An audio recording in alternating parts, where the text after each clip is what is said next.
Test ও টি-20 থেকে অবসরের ঘোষণা সাকিবের। বিশ্বকাপে খেলতে দেশ ছাড়লেন জ্যোতিরা। বিসিবির আলোচ্য নিয়ে ধোঁয়াশায় পরিচালকরা। পাকিস্তানের চেয়ে পাড়ার দলও ভালো, বাংলাদেশের কাছে হারায় সমালোচনা করেছেন দানিশ কানেরিয়া। কোহলি নয়, সচিনের রেকর্ড ভাঙবেন রুট।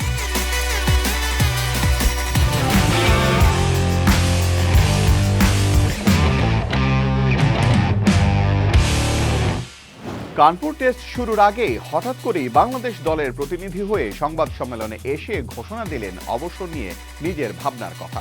গত টি-20 বিশ্বকাপে এই সংস্করণে নিজের শেষ ম্যাচ খেলে ফেলেছেন বলে জানিয়েছেন বাঁহাতি এই অলরাউন্ডার। ঘরের মাঠে দক্ষিণ আফ্রিকার বিপক্ষে টেস্ট খেলেই লাল বলের ক্রিকেট থেকে বিদায় নেবেন সাকিব আল হাসান। অবসর প্রসঙ্গে সাকিব বলেছেন, তিনি মনে করেন টি-20তে তিনি তার শেষ ম্যাচ খেলে ফেলেছেন। মিরপুর টেস্ট খেলতে পারলে সেটি হবে তার ক্যারিয়ারের শেষ টেস্ট। অক্টোবরে মিরপুরে দক্ষিণ আফ্রিকার বিপক্ষে 2 ম্যাচ সিরিজের শেষ টেস্ট খেলবে বাংলাদেশ। 2006 সালে জিম্বাবুয়ের বিপক্ষে ওয়ানডে দিয়ে আন্তর্জাতিক ক্রিকেটে পথ চলা শুরু হয়েছিল সাকিবের। ওই বছরই একই দলের বিপক্ষে সীমিত ওভারের অন্য সংস্করণে টি-20তেও অভিষেক হয়েছিল তার। পরের বছর ভারতের বিপক্ষে চট্টগ্রাম টেস্ট দিয়ে চক্রপূরণ হয় বিশ্বসেরা এই অলরাউন্ডারের। তারপর থেকে বাংলাদেশ ক্রিকেটের অবিচ্ছেদ্য অংশ হয়ে যান তিনি।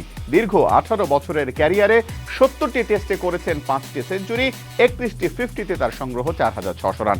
অন্যদিকে বল হাতে নিয়েছেন 242 উইকেট। ঘরের মাঠে দক্ষিণ আফ্রিকার বিপক্ষে সিরিজ শেষে তার ঝুলিতে যোগ হবে আরো কিছু রান ও উইকেট। তবে 129 ম্যাচেই থেমে গেছে তার টি-20 ক্রিকেট। 13 50তে 2551 রান তার সংগ্রহে। অপরদিকে 149টি উইকেট নিয়েছেন এই বাঁহাতি স্পিনার। তবে আগামী চ্যাম্পিয়ন্স ট্রফি পর্যন্ত হয়তো ওয়ানডে সংস্করণে পাওয়া যাবে তাকে। এক সাক্ষাৎকারে নিজেই এমনটি জানিয়েছেন সাকিব আল হাসান। বিশ্বকাপে খেলতে সংযুক্ত আরব আমিরাতের উদ্দেশ্যে রওনা দিয়েছেন জ্যোতিরা। ঘরের মাঠের সমর্থকদের সামনেই বিশ্বকাপ খেলার কথা ছিল বাংলাদেশ নারী দলের। তবে নিরাপত্তার শঙ্কায় নারী টি-20 বিশ্বকাপ সংযুক্ত আরব আমিরাতে করার সিদ্ধান্ত নেওয়ায় তার হচ্ছে না আইসিসির টুর্নামেন্ট খেলতে। তাই আজ দেশ ছেড়েছেন নিগার সুলতানা জ্যোতি এবং মারুফা আক্তাররা। আগামী 3 অক্টোবর শুরু হতে যাওয়া টুর্নামেন্টে বাংলাদেশের লক্ষ্য জয় খরা কাটানো। স্কটল্যান্ডের বিপক্ষে প্রথম ম্যাচে সেই কাজ করতে চান জ্যোতিরা। সঙ্গে টুর্নামেন্টের সেমিফাইনালেও চোখ রাখছেন বাংলাদেশ দলের এই অধিনায়ক। তিনি গণমাধ্যমকে বলেছেন, তাদের প্রথম লক্ষ্য ম্যাচ জেতা। ভালো খেলা সত্ত্বেও 2014 ছাড়া একটা বিশ্বকাপেও বাংলাদেশ নারী দল কোনো match. 21 August Bangladesh cricket board BCB সভাপতির দায়িত্ব নেওয়ার 1 সপ্তাহের মাথায় পরিচালনা পর্ষদের বৈঠক ডাকেন ফারুক আহমেদ। তিনি এই চেয়ারে বসার পর বোর্ডে সক্রিয় থাকা পরিচালকদের একাংশ মনে করেছিল দ্রুতই কয়েকটি মিটিংয়ের ডাক দিয়ে আড়ালে চলে যাওয়া পরিচালকদের বিসিবিতে ঢোকার পথ হয়তো বন্ধ করে দেবেন ফারুক। তবে আরেকটি বৈঠক ডাকতে প্রায় 1 মাসের মতো সময় নিয়ে ফেললেন সাবেক এই অধিনায়ক।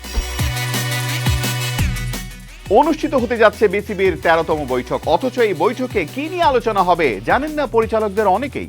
নাজমুল হাসানের বোর্ডের সময় এসব জানিয়ে দেওয়া হতো অনেক আগেই।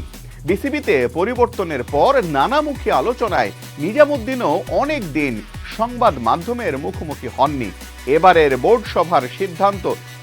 বোর্ড সভার বিষয়বস্তু জানতে গতকাল সন্ধ্যায় ফোন দিয়েও তাকে পাওয়া যায়নি। জানা গেছে জাতীয় দলে মেয়েদের টি-20 বিশ্বকাপ, বাংলাদেশ প্রিমিয়ার লিগ সহ অবকাঠামো উন্নয়নের কিছু বিষয় নিয়ে আলোচনা করা হবে পরবর্তী সভায়। পাকিস্তানের হয়ে সব মিলিয়ে 276টি উইকেট নিয়েছেন দানিশ কানেরিয়া। পাকিস্তানের হয়ে খেললেও সুযোগ পেলে পাকিস্তান ক্রিকেট বোর্ড পিসিবির সমালোচনা করতে ছাড়েন না সাবেক এই ক্রিকেটার। এবার তেমনি এক সমালোচনা করেছেন তিনি। বাংলাদেশের কাছে প্রথমবারের মতো সিরিজ হারকে মানতেই পারছেন না কানেরিয়া। পাকিস্তান দলকে তুলনা করেছেন পাড়ার দলের সঙ্গে। বার্তা সংস্থা Indo Asian news service IANS কে দেওয়া সাক্ষাৎকারে কানেরিয়া জানিয়েছেন, পাকিস্তান ক্রিকেটের মান এতই নিম্ন যে পাড়ার দলেই তাদের থেকে অনেক ভালো। জাতীয় দিক থেকে এমন নিম্নমানের পারফরমেন্সের জন্য তারাই দায়ী। অধিনায়ক হওয়ার যে যোগ্যতা থাকা দরকার তা পাকিস্তানের বর্তমান দলে কারো নেই বলে মনে করেন সাবেক এই লেগ স্পিনার। তিনি আরো বলেন, বর্তমানে পাকিস্তান দলে অধিনায়কত্ব করার মতো কারো যোগ্যতা নেই। অধিনায়ক হবেন এমন একজন যে সব চাপ নিজের কাঁধে নিয়ে সামনে থেকে নেতৃত্ব দিয়ে দলকে এগিয়ে নিয়ে যাবে। ওয়ানডেতে সচিন টেন্ডুলকারের ৪৯টি সেঞ্চুরির রেকর্ড ভেঙে দিয়েছেন বিরাট কোহলি। প্রথম ক্রিকেটার হিসেবে ৫০ সেঞ্চুরি করেছেন ভারতীয় এই ব্যাটসম্যান। তার দুর্দান্ত ছন্দের কারণে অনেকেই মনে করেন সচিনের আরও বেশ কিছু রেকর্ড ভাঙবেন তিনি। সেই রেকর্ডের মধ্যে আছে টেস্টে সচিনের করা সর্বোচ্চ রানও। তবে অনেকের সঙ্গে নিজেকে রাখেননি ব্র্যাড হগ। ব্র্যাড হগের মতে কিংবদন্তি এই ব্যাটারের রানের রেকর্ড ভাঙতে পারবেন না বিরাট কোহলি।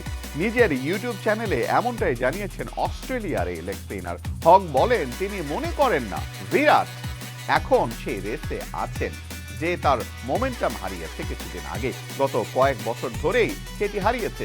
পরের 10টি টেস্টে ঘুরে দাঁড়াতে না পারলে সে বাদ পড়তে যাচ্ছে। হগের এই বক্তব্য ভুল নয়, কারণ সচিন কোহলির রানের পার্থক্য এখনো অনেক বেশি। অন্যদিকে লিটল মাস্টার খ্যাত ভারতের সাবেক ব্যাটসম্যানের রান 200 টেস্টে 15,921 আর 7,051 রানের পার্থক্য ঘোচাতে হলে আবারও অতিমানবীয় পারফরমেন্স করতে হবে কোহলিকে। তবে সচিনের রেকর্ড জরুর ভাঙতে পারেন বলে জানিয়েছেন হগ।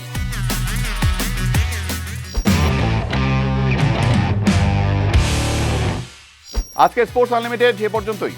কালের কণ্ঠে সর্বশেষ সংবাদ পড়তে ভিজিট করুন www.kalerkontho.com। ফেসবুকে সংবাদের ভিডিও ও অনুষ্ঠান দেখতে ভিজিট করুন facebook.com/কালের কণ্ঠ এবং facebook.com/কালের কণ্ঠ ডিজিটাল। আর ইউটিউবে সব ভিডিও স্টোরি দেখুন আমাদের ইউটিউব চ্যানেল কালের কণ্ঠ এবং কালের কণ্ঠ ডিজিটালের সাথে থাকার জন্য ধন্যবাদ।